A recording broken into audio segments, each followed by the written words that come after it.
Ladies and gentlemen, boys and girls, children of all ages, welcome to Pitch Talk. We are fans of football dropping vlogs, blogs, videos and podcasts on the beautiful game. Check out our videos on YouTube and Instagram's IGTV, including special feature segments, vlogs such as 5 Minutes with the G, the Straight Shootin View, Coaching with JBK, audio on Apple Podcasts, Google Podcasts, Podomatic, Spotify, Mixcloud and other podcast platforms. Join the Pitch Talk revolution on Twitter, Instagram, Facebook and our official website www.pitch-talk.com. The pitch is where we eat, the pitch is where we sleep, and the pitch is where we talk. I can see you now. I can see you now and then. I can see you now.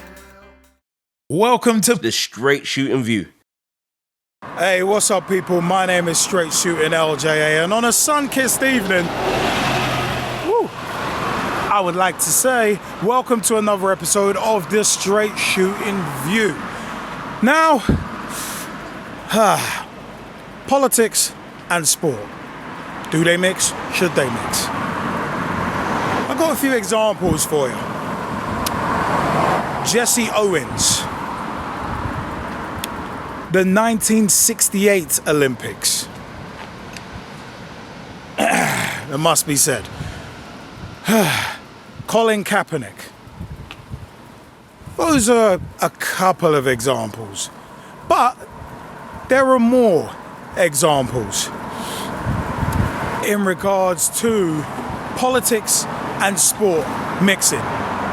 Jack Warner, Sepp Blatter, Silvio Berlusconi, bananas on pitches, John Barnes, Viv Anderson. That's one of them was. So many others. So many others I could name, and so many other examples and instances where politics and football have mixed. Now, there are a lot of fans who have been booing, encouraged by people like Simon Jordan and politicians like Priti Patel, who is the Home Secretary of this country. But I'm not going to go into politics right now. That's my other vlog, the Straight Shootin Rants.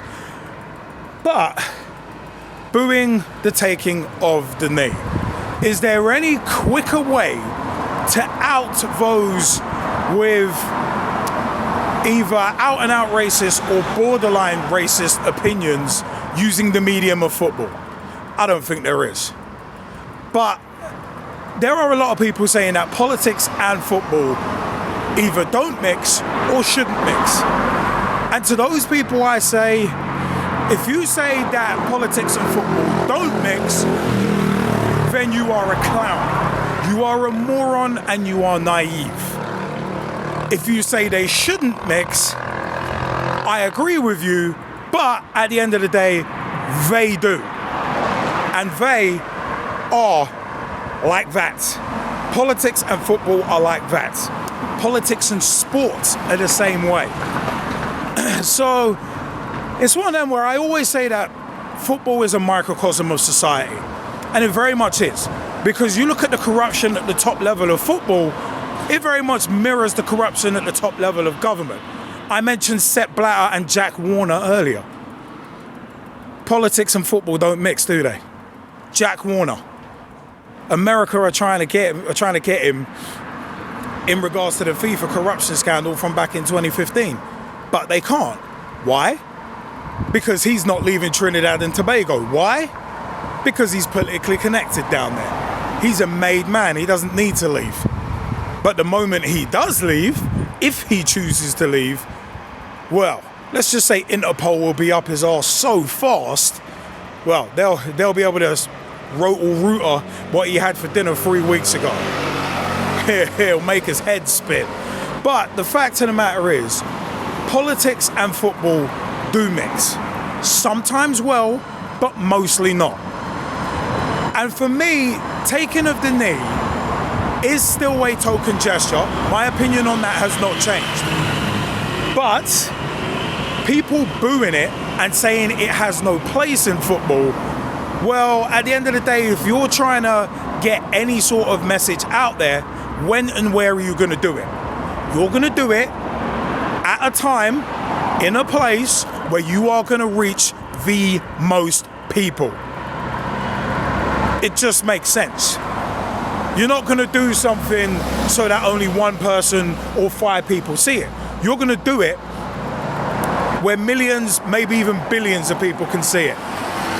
And you know what, yeah? It is one of them where people saying, what's it? Apparently in Spain, on, Spanish Twitter, if they take the knee, turn off the TV. What the is that all about? But you know what? That actually didn't even surprise me. Because as recently as what? I think it was 2014, when Dani Alves was still getting bananas chucked onto the pitch at him. And he started eating it. Remember that?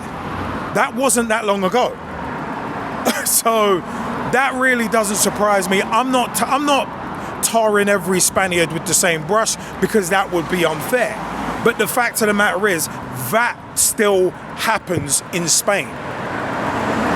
It hasn't happened in Britain since the 80s, but it really and truly, that's actually nothing to be proud of. It should never have happened at all. So it's one of them. And then obviously you've got Eastern European countries, where in the same year, 2014, we actually did a Pitch Talk special feature in regards to racism in football. And we talked about Zenit St. Petersburg and the racist elite team dream. That's on YouTube, search for that. Because Zenit St. Petersburg, even though they signed Hulk, there were a lot of the Brazilian player Hulk, not the Incredible Hulk or Hulk Hogan, brother. But there were a lot of their fans who were like, no, we don't want black players on our team.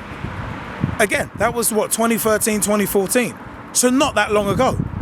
And that was after the World Cup had been awarded. And again, talking about politics and football. I've actually not mentioned it yet. Probably the biggest example of politics in football and politics mixing with football.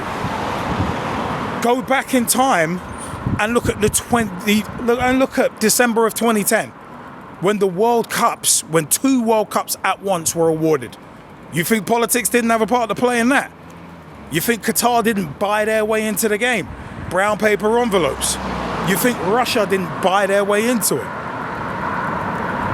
So it's one of them where it's like, those saying that politics and football don't mix, well, you're clearly missing the obvious. And booing the taking of the knee, like a broken needle, kid, you're missing the point.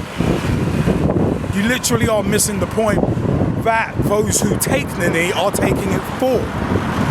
As said, I believe that taking the knee is a token gesture, but the fact that it is getting all these idiots and morons and cretins and drawing them out of the woodwork, that means it's actually doing something. It's not making the change that's needed, but at least it's making the idiots out themselves. The clowns, the fools, the ignorant, the borderline and out racist. It's bringing them out.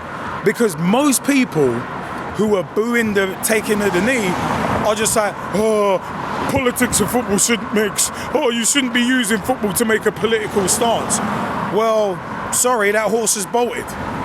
You shouldn't be using, to put it into context, you shouldn't be using football, much less using sport, to make a difference, is essentially what it boils down to. Or at least try and make a difference. So tell that to Jesse Owens.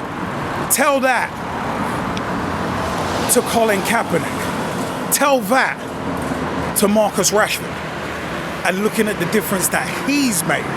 And he's used football as a platform and the success that he's got to influence political change in regards to children and free school meals over the summer.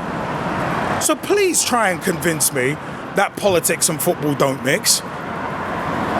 They shouldn't, but they do. And as long as they do, you're going to continue to see people doing things like taking the knee because of what it means. And as I said, that even a year on after George Floyd's murder, people still can't tell the difference between BLM as an organisation that's actually profiting from the exploitation of black people, and BLM, Black Lives Mattering, as a concept and the movement, which is all about equal rights, which is all about what Martin Luther King and Malcolm X fought for, what Jesse Owens tried to use sport to help break down barriers, what the 1968 American Olympic running team tried to do with the Black Power salute on the podium. They were trying to break down those barriers that sadly still exist today, decades on. So before you say, oh, football and politics shouldn't mix, oh, they don't mix, before you say they don't mix, you better get your context right. And as said, I agree that they shouldn't mix, but they do. And they always will. Politics and football will always mix. Because as said, with the amount of corruption in the game, with the amount of corruption in this world, and football being a microcosm of it, you're always going to see that happening. And to people booing the taking the knee, considering the meaning behind it, you're part of the problem. You're the small-minded minority who are part of the problem. So it's one of them where it's like those coming out and saying, oh, it's divisive. No, it's not. Because as has been said before, Black Lives Matter and Black Lives Mattering should not be a threat to anybody. Because it's not a threat to anybody. It's about everybody coming together, unifying, and making sure everybody is treated equally and fairly. So equality shouldn't be a threat. unless you're profiting from it, unless you're profiting from exploiting people, then equality shouldn't be a threat at all. Equality should be a given.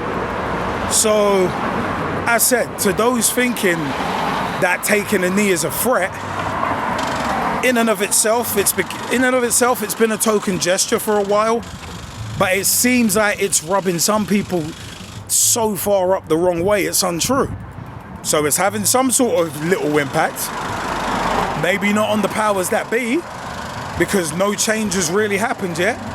Haven't seen the FA get that much more diverse at all. Haven't seen the Premier League and Richard Masters doing anything at all. So it's one of them ones, but it seems like the change is coming in slightly different ways. Slightly different, slightly smaller and more basically weaker ways than one would hope as a supporter of that movement. But as I said, it's a case of there's a lot of people who just still a year later don't get it. They really don't get it. Probably the same people angry at what Colin Kaepernick did. Probably the same people who were angry that Jesse Owens had the temerity to do what he did. So it's one of them. It is just legalized. To me, it's legalized insanity that people feel the need to boo something that at its heart and core is about equality. Equality for all, not exclusive to a chosen few. It's just absurd. But you know what? I want to know your views. Comment section is down below. Booing the taking of the knee. What's your thoughts on it? Is it a moronic minority? Do you agree with it? It's one of them. I want to know your thoughts on it. But you know what? www.pitch-talk.com is the official website.